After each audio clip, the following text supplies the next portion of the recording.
Hola nuevamente. En esta oportunidad vamos a resolver el ejemplo 3 de la guía de aprendizaje. El ejemplo es el siguiente. Un hombre empuja una nevera de 800 newtons con una fuerza de 600 newtons, pero por más que se esfuerza, la nevera permanece quieta. ¿Cómo se puede explicar este hecho? ¿Qué fuerzas actúan sobre la nevera? ¿Y cuáles son sus valores? Entonces vamos paso a paso. Primero vamos a responder la primera pregunta. ¿Cómo se puede explicar el hecho de que la nevera permanezca quieta? A ver, si el hombre está ejerciendo una fuerza sobre la nevera hacia la derecha y la nevera permanece quieta, esto nos da un indicio de que debe existir una fuerza actuando hacia la izquierda, oponiéndose al movimiento de la nevera. Esa fuerza ya sabemos cuál es la fuerza de fricción que aparece en el contacto entre la nevera y la superficie del suelo. Además de esas dos fuerzas, existen otras dos que actúan sobre la nevera, que son el peso, que es la fuerza con la que la tierra jala la nevera hacia abajo, y la fuerza normal, que es la fuerza de soporte del suelo. Entonces tenemos la fuerza con la que el hombre empuja la nevera, que vamos a llamar F, la fuerza de fricción, la normal y el peso. Vamos ahora a representar estas fuerzas en un diagrama de cuerpo libre. Recuerda que lo único que tenemos que hacer es ubicar estas fuerzas en el origen de un plano cartesiano. Entonces tenemos dos fuerzas horizontales ubicadas sobre el eje X, que son la fuerza F con la que el hombre empuja la nevera y la fuerza de fricción que se opone al movimiento. Y tenemos dos fuerzas verticales, el peso hacia abajo y la normal hacia arriba.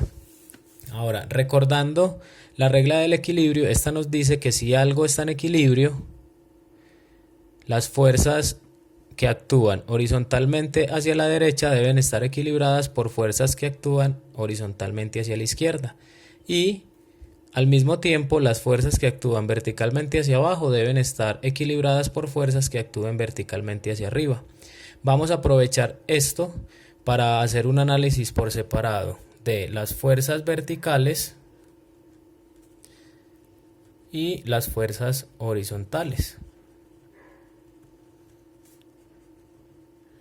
Entonces sabemos que verticales hay dos fuerzas, que son el peso y la normal.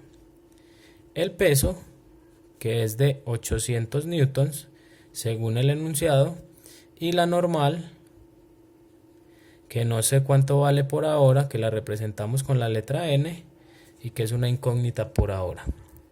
Ahora, en las fuerzas horizontales también tenemos dos. La fuerza F que el hombre ejerce sobre la nevera, que lo vamos a llamar F, o que la llamamos F y que vale 600 newtons. Y la fuerza de fricción,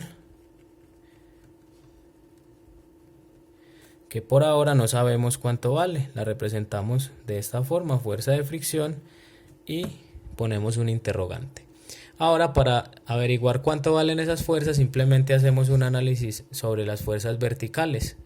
Por ejemplo, si verticalmente solamente actúan dos fuerzas, la regla del equilibrio dice que esas fuerzas deben tener el mismo valor. Entonces, podemos asegurar que la fuerza normal en este caso debe ser igual al peso, porque como solamente hay dos fuerzas deben estar equilibradas. Entonces la normal es igual al peso, y como ya sabemos cuánto vale el peso de la nevera, entonces ya sabemos también cuánto vale la normal, que es 800 newtons. Entonces ya tenemos la fuerza normal y ya tenemos cuánto vale el peso de la nevera. Vamos a pasar al otro lado, a las fuerzas horizontales. Como en este caso también solamente hay dos fuerzas actuando, esas dos fuerzas deben equilibrarse, o sea, deben ser iguales. En este caso decimos entonces que la fuerza de fricción debe ser igual a la fuerza F con la que el hombre empuja la nevera. Por lo tanto, la fuerza de fricción va a ser igual a 600 newtons, que es la fuerza con la que el hombre empuja la nevera. Hemos entonces encontrado el valor de todas las fuerzas que actúan en el sistema, que son la normal y el peso, que valen 800 newtons cada una, y la fuerza F y la fuerza de fricción, que valen 600 newtons cada una. Listo, chicos, eso es todo por este ejemplo. Espero que hayan entendido. Nos vemos en un próximo video.